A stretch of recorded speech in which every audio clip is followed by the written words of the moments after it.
Hi friends, எல்லாருக்கும் வணக்கம். Welcome to Geethu cooks. என்னுடைய சப்ஸ்கிரைபர்கள் எல்லாருக்கும் ரொம்ப தேங்க்ஸுங்க. இன்றைக்கி நம்ம வீடியோவில் இன்ட்ரெஸ்டிங்கான ஒரு ரெசிபி பார்க்கலாம். ஸ்நாக்ஸாக வச்சு சாப்பிட்ற மாதிரி செய்ய போகிறோம். என்னோடய வீடியோவை ஃபஸ்ட் டைம் நீங்கள் பார்க்குறீங்களா இருந்தால் கண்டிப்பாக லைக் பண்ணுங்கள், சப்ஸ்கிரைப் பண்ணி வச்சுக்கோங்க. கூடவே இருக்க பெல் ஐக்கானில் ஆல் ஆப்ஷனை கிளிக் பண்ணி வச்சுக்கோங்க. வீடியோவை கண்டிப்பாக ஃபுல்லாக பாருங்கள், எனக்கு ரொம்ப யூஸ்ஃபுல்லாக இருக்கும். அது போக வீடியோ பிடிச்சிருந்தால் உங்களோட ஃப்ரெண்ட்ஸ் அண்ட் ரிலேட்டிவ்ஸ்க்கு ஷேர் பண்ணுங்கள். இப்போது நம்ம ரெசிபிக்குள்ளே போகலாம். இன்றைக்கி நம்ம செய்ய போகிறது மரவள்ளி கிழங்கு வச்சு ஒரு வடை செய்ய போகிறோம். கார வடை ரொம்ப இன்ட்ரெஸ்டிங்காகவும் சூப்பராகவும் இருக்கும். இது வந்து க்ரன்ச்சியாக இருக்காது, கொஞ்சம் மெதுவாக தான் இருக்கும். சாஃப்டாக இருந்தாலும் நமக்கு சாப்பிடும்போது ஒவ்வொரு பைட்டுக்கும் ஒரு டேஸ்ட் சூப்பராக கொடுக்கும். அது போக மலச்சிக்கல்லாம் இருந்ததுன்னு வச்சுக்கோங்களேன், இந்த வடை சாப்பிட்றவங்க ரொம்ப ஃப்ரீயாக ஃபீல் பண்ணுவாங்க. இந்த வடை மாதிரியே நமக்கு தோசையிலே செய்து சாப்பிட்லாம். அதாவது இந்த கிழங்கு வந்து கிழங்கு தோசைன்னு சொல்லுவாங்க. அந்த காலத்தில் பெரியவங்கள்லாம் வந்து அடிக்கடி வயலில் விளையிற இந்த தானியங்களையும் கிழங்கு வகைகளையும் வச்சு நிறைய டிஷ்ஷஸ்லாம் செஞ்சு சாப்பிட்ருக்காங்க, ஆரோக்கியமாக இருந்திருக்காங்க. இந்த மாதிரி ஆரோக்கியமான உணவு வகைகளை நாமளும் தேடி சாப்பிட்றதுனால நமக்கும் ரொம்ப ஹெல்த்தி ஃபுட்டாக இருக்கும். நம்மளோட சந்ததிகளும் ஹெல்த்தி ஃபுட்டாக சாப்பிட்டு வளருவாங்க. அதுவும் நம்ம வீட்டிலையே செய்யும்போது ரொம்ப ட்ரெடிஷ்னலாக டேஸ்டியாக எவ்வளோ காரம் எவ்வளோ உப்பு அப்படிங்கிற அளவெல்லாம் பார்த்து கரெக்டாக செஞ்சு சாப்பிடலாம். இப்போது ரெசிபிக்கு தயாராகிடலாம். 1 கிலோ கிழங்கு வாங்கியிருந்தோம். அதை வந்து தோல் சீவி சுத்தம் பண்ணி காய் சீவர கட்டையில் துருவி வச்சுக்கலாங்க.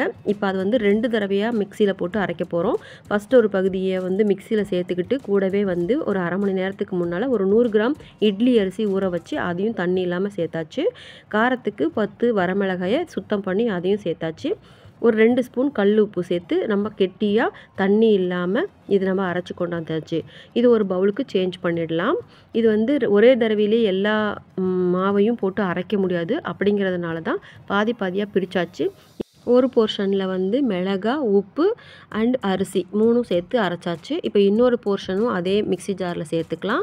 இது கூட 1 கப் அளவுக்கு, அதாவது ஒரு 100 கிராம் அளவுக்கு ஊறின வடைப்பருப்பு, அதுவும் ஒரு அரை மணி நேரத்துக்கு முன்னாலே ஊற வச்சாச்சு. இந்த பருப்பில் கொஞ்சம் போல் தனியாக எடுத்து வச்சுக்கலாம், அரைக்காமல், பின்னால் தேவைப்படும். கூடவே டேஸ்ட்டுக்கு 10 லவங்கப்பூவும் 5 பட்டை துண்டும் சேர்த்துக்கலாம். பூண்டு வந்து ஒரு 10 பல் உரித்து அதையும் சேர்த்துக்கலாம். இதை ஃபஸ்ட்டு நம்ம ஒரு கொரப்பாக அரைச்சி கொண்டு வந்துடலாம். இது கூடவே வந்து இஞ்சி வந்து 1 இன்ச் அளவு சுத்தம் பண்ணி குட்டியாக நறுக்கி அதையும் சேர்த்துக்கலாம். இஞ்சி ஏன் லேட்டராக சேர்த்துறோம் அப்படின்னு சொன்னால், கொஞ்சம் அது கடிக்கும்போது வாய்க்கு கிடைக்கணும் அப்படிங்கிறதுக்காகத்தான். இப்போது ஆல்ரெடி வச்சுருந்த மாவுலேயே இந்த மாவையும் ஆட் பண்ணிக்கலாம். பாத்திரம் குட்டியாக இருக்கிறதுனால நான் வந்து இப்போ செய்கிறதுக்கு இன்னும் பொருள் சேர்க்க வேண்டியிருக்கு. அதனால் நான் வந்து வேறு ஒரு பாத்திரத்துக்கு சேஞ்ச் பண்ணி மாற்றிக்கிறேன். இப்போ பிசைறதுக்கு எதுவாக ஒரு பாத்திரம் எடுத்தாச்சு, அதில் நம்ம மாற்றிக்கலாம். இப்போது இதில் வந்து இன்னும் சில பொருட்களை நம்ம சேர்த்த போகிறோம். அது வந்து என்னென்னு பார்த்தீங்கன்னா, சோம்பு இருக்குது பார்த்திங்களா, பெரும் சோம்பு, பெருஞ்சீரகம், அது வந்து ஒரு 2 ஸ்பூன் அளவுக்கு ஆட் பண்ணியிருக்கேன். ஒரு கைப்பிடி அளவு கருவேப்பிலை குட்டியாக கட் பண்ணி அதையும் சேர்த்துருக்கேன். ஒரு கைப்பிடி அளவு கொத்தமல்லி இலை, அதையும் நம்ம கட் பண்ணி சேர்த்துக்கலாம். நாம் முன்னே பருப்பு அரைக்கும் போது கொஞ்சமாக கை சேர எடுத்து வச்சுருந்தோம் இல்லையா, அந்த முழு பருப்பு, ஊறின பருப்பு, அதை இப்போ சேர்த்துக்கலாம். இப்போது நம்ம எல்லாமே தண்ணி சேர்த்தாமல் கை வச்சு நல்லா பிசைஞ்சு விட்டுக்கலாம். இப்போது இதில் வந்து அந்த பருப்பு முழுமையாக இருக்கிறதுனால வேகும்போது அது வந்து எண்ணெயில் நல்லா ஃப்ரை ஆகி க்ரன்ச்சியாக கிடைக்கும். மற்றபடி வடை வந்து மிருதுவாக தான் இருக்கும். இப்போது இந்த சேர்த்து பிசைஞ்சதுக்கப்புறம் உப்பு டேஸ்ட்டு பார்த்துக்கலாம்.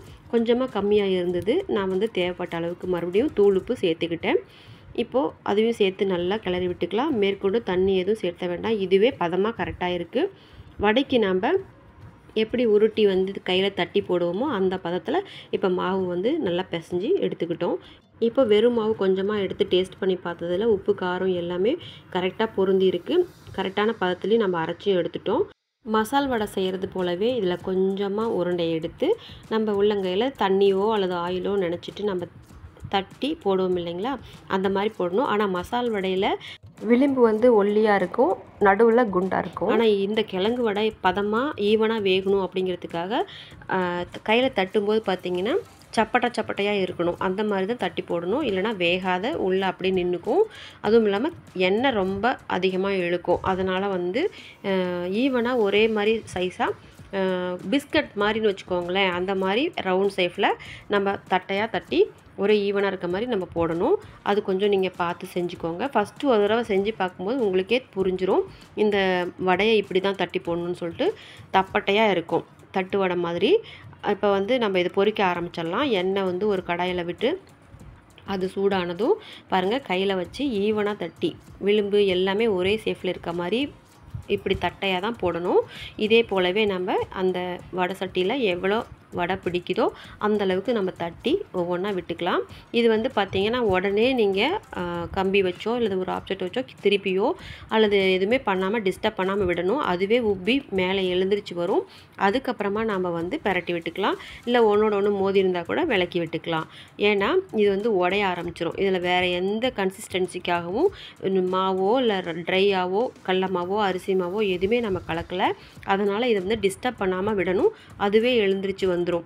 அதுக்கப்புறமா நாம் வந்து பரட்டி விட்டுக்கலாம் அல்லது திருப்பி விட்டுக்கலாம். அந்த மாதிரி தான் பண்ணணும். கொஞ்சம் டைம் எடுக்கும் வேகிறதுக்கு. நீங்கள் மிதமான தீயில வச்சு எப்பயும் போல் 2 பக்கமும் வேகிறதுக்கு திருப்பி விட்டு பொறுமை காத்து எடுக்கணும். இது அவசரமாக நம்ம வேகணும் அப்படிங்கிறதுக்காக அனல் கூட்டி வச்சா உள்ளுக்குள்ளே வேகாது. அதே போல் மேற்பக்கம் தீஞ்சிரும். மிதமான தீயில வேக வச்சு எடுக்கும்போது வடை வந்து நல்லா மிருதுவாக சாஃப்டாக வெந்து வந்துடும். இந்த வடையை நல்லா வேக வச்சு எடுத்துக்கிட்டிங்கன்னா 2 டேஸ் கூட நம்ம வெளியிலேயே வச்சு நம்ம சாப்பிட்லாம். ஃப்ரிட்ஜில் கூட வைக்கணுன்ட்டு இல்லை. 2 டேஸ்க்கு வந்து ரொம்ப நல்லாயிருக்கும். வெங்காயம் போட்டிருக்கிறதுனால கெட்டு போயிடும் அப்படின்னு நினைக்க வேண்டாம். நல்லா வேக வச்சு எடுத்திங்கன்னா 2 நாள் வச்சு சாப்பிடலாம். ஆனால் அந்தளவுக்கு வைக்கிற அளவுக்கு இதோட டேஸ்ட் விட்டு வைக்காது. உடனே சாப்பிட்டு முடிச்சிடுவாங்க. சுட சுடவே காலியாகிடும். நீங்கள் மரவள்ளி கிழங்கு கிடச்சிதுன்னா இந்த மாதிரி ஒரு டிஷ் செஞ்சு சாப்பிட்டு பாருங்கள். எங்கள் பாட்டிலாம் ரொம்ப அடிக்கடி செய்வாங்க. எங்கள் வயலில் வந்து விளையிற கிழங்கு வச்சு நாங்களாம் சின்ன பிள்ளைங்களா இருக்கும்போது ஸ்கூல் விட்டு வரதுக்குள்ளே இந்த மாதிரி கிழங்கு வடை கிழங்கு தோசை இதெல்லாம் வந்து ரெடியாக இருக்கும் சாப்பிட்றதுக்கு ஸ்நாக்ஸ் மாதிரி. அப்போல்லாம் வந்து பெட்டி கடையிலையோ மளிகை கடையிலையோ ஸ்நாக்ஸ் எல்லாம் வந்து வாங்கி தர மாட்டாங்க. வீட்டிலே செய்கிற இந்த மாதிரி பலகாரங்கள் தான் எங்களுக்கெல்லாம் ஸ்நாக்ஸு. அதனாலேயோ என்னமோ எங்களுக்கெல்லாம் இப்போ வந்து வெளியில் கிடைக்கிற ஸ்நாக்ஸ்லாம் சாப்பிட்றதுக்கு ரொம்ப பிடிக்குது. அதனாலும் ஆரோக்கியத்தை நம்ம மைண்டில் வச்சுக்கும்போது நம்ம குழந்தைங்களும் நல்ல ஆரோக்கியமான ஃபுட்டு சாப்பிட்டு வளரணும் அப்படிங்கிறதுக்காகவும் நம்ம வந்து மறுபடியும் ட்ரெடிஷ்னலாக செய்ய ஆரம்பிச்சிட்டோம். இது இயற்கையாக நம்ம ஹெல்த்துக்கும் ரொம்ப நல்லதாகவும் இருக்கும். எண்ணெயில் பொரித்து எடுக்கிறதுனால நம்ம லிமிட்டாக சாப்பிட்டுக்கிறது நம்மளோட ஆரோக்கியத்துக்கு ரொம்ப நல்லது. ப்ரெஷர் பேஷண்ட்டுங்களாம் வந்து 1, 2ஓட நிப்பாட்டிக்கணும். அதுதான் ஆரோக்கியத்துக்கு ரொம்ப ரொம்ப ஹெல்ப்ஃபுல்லாக இருக்கும். எண்ணெயில் தான் வேக வைக்கிறதுங்கிறதுனால கொஞ்சம் நம்ம பார்த்து சாப்பிட்டுக்கணும். இது வந்து எப்போயாவது அக்கேஷனலாக தான் நம்ம சாப்பிட போகிறோம். டவுன் சைடில் விற்கிறவங்களுக்குலாம் அடிக்கடி இந்த கிழங்கு கிடைக்காது இல்லையா? கிடைக்கும்போது இது மாதிரி யூஸ் பண்ணி பாருங்கள். ரொம்பவே சத்தான ஆரோக்கியமான வீட்டிலே செய்கிற ஹைஜீனான ஒரு பலகாரமாக நமக்கு இருக்கும். பிகினர்ஸ் கூட அழகாக இதை செஞ்சு சாப்பிட்லாம். இந்த மாதிரி நீங்கள் ட்ரை பண்ணி பாருங்கள். வித்தியாசமாகவும் இருக்கும். இந்த மரவள்ளிக்கிழங்கு பார்த்திங்கன்னா மற்ற தானியங்கள் கார்போஹைட்ரேட் உள்ள ஃபுட்டெல்லாம் கம்பேர் பண்ணி பார்க்கும்போது இதை சாப்பிட்டோம்னா நமக்கு வந்து இதனால் உருவாகக்கூடிய சர்க்கரை அளவு இருக்குது பார்த்திங்களா, இன்சுலின் நம்ம உடம்புக்குள்ளே சுரக்கும் இல்லையா, அது உடைக்கிறதுக்கு ரொம்ப டைம் எடுக்கும். அதனால் வந்து சுகர் பேஷண்ட்லாம் தாராளமாக சாப்பிட்லாம். ரத்தத்தில் உள்ள சர்க்கரையோட அளவு வந்து குறைக்கிறதுக்கு யூஸ் ஆகுதுங்க. அந்த அளவுக்கு பெனிஃபிட் நிறையா இருக்குது. அது மட்டும் இல்லைங்க, இந்த குச்சி கிழங்குன்னு சொல்லுவாங்களே, இந்த மரவள்ளி கிழங்கோட இலை இருக்குது பார்த்திங்களா, அதில் இளம் தலையாக இருக்கிறத வந்து பிச்சு போட்டு கூடவே வந்து மிளகு சீரகம் லைட்டாக கொஞ்சம் உப்பு போட்டு கொதிக்க வச்சு கஷாயமாட்டம் ஆக்கி அதை வந்து நம்ம ஃபில்ட்ரு பண்ணி வெதுப்பாக குடிக்கும்போது காய்ச்சல் வருது பார்த்திங்களா, அதெல்லாமே குணமாகும்.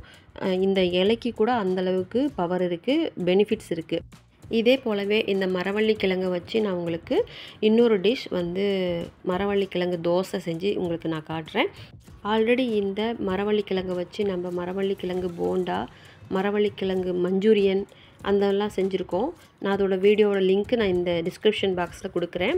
இந்த வீடியோ உங்களுக்கு பிடிச்சிருக்குன்னு நினைக்கிறேன். பிடிச்சிருந்தால் கண்டிப்பாக உங்கள் ஃப்ரெண்ட்ஸ் அண்ட் ரிலேட்டிவ்ஸ்க்கு ஷேர் பண்ணுங்கள், லைக் பண்ணிக்கோங்க. புதுசாக நீங்கள் வீடியோ பார்க்குறவங்களா இருந்தால் கண்டிப்பாக சப்ஸ்கிரைப் பண்ணி வச்சுக்கோங்க. கூடவே இருக்க பெல் ஐக்கானில் ஆல் ஆப்ஷனை கிளிக் பண்ணி வச்சுக்கோங்க. என்னோடய ஒவ்வொரு வீடியோவும் நோட்டிஃபிகேஷனாக உங்களை வந்து சேரும். நான் உங்களை வேறொரு வீடியோவில் மீட் பண்ணுறேன். Thank you, bye and take care friends.